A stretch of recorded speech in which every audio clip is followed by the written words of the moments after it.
What's up, everybody? It's Selvin from Inquire Higher with another edition of Real College Advice. And today we're going to talk a little bit about financial aid.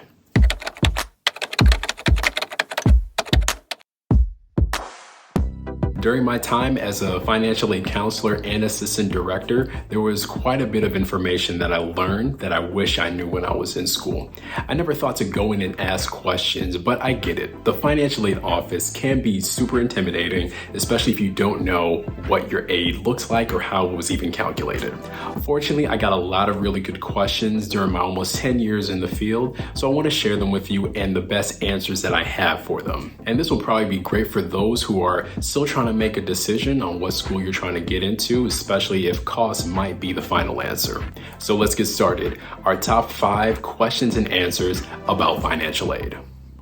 Number 1, so when should I apply for financial aid? That's going to depend on the type of aid. For your financial aid package that the school is going to give to you, you want to complete the FAFSA as early as October 1st for the following school year. So if you're looking at the 2023 and 2024 school year, that FAFSA is going to be available as early as October of 2022. For scholarships, all the time. Scholarship deadlines span across the year, so you want to constantly be on alert for different opportunities. And don't forget to take advantage of summer break, winter break, any break that you have during the school year to start sending in those applications. Now, if you absolutely have to go the private loan route, I would say apply at least a month before you have to pay your balance. That gives the loan provider, your school, to kind of go through their processes, assuming that you've gotten approved, to make sure that all the loan funds are ready for you. Number 2, what is a state grant for? Almost all states have some form of state grant that you may be eligible to receive based off of your FAFSA results and your primary residence. If so, this is a grant that you can use if you're attending a school in the same state where you live. 2 major benefits of this. 1 is free money. You never want to say no to free money. And number 2, it may be a tiebreaker if you're looking at a school that's in-state and a school that's out-of-state. Obviously, the in-state school is the one where you're going to have that extra grant, and maybe that puts it over for you to choose to attend there. Keep in mind that your eligibility may be based on the time that you complete the FAFSA. So to that first point, as early as you can, October 1st. Number 3, will I get this scholarship next year?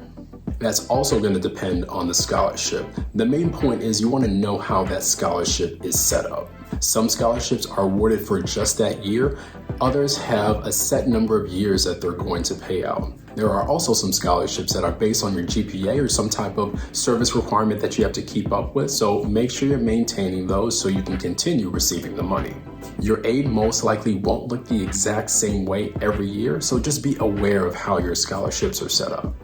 Number 4, what's the difference between a subsidized loan and an unsubsidized loan? So one or both of these loans may be offered to you from the federal government after completing the FAFSA. The biggest difference between the two is the interest. The subsidized loan is an interest-free loan while you're in school and 6 months after you graduate or fall below a half-time status. Now, the unsubsidized loan is a loan that's always accruing interest as long as that loan has some kind of balance on it. Obviously, avoiding student loans altogether is the best case scenario, but if you don't have that opportunity, but you can minimize the amount of student loan debt that you get into, start with your subsidized loan first.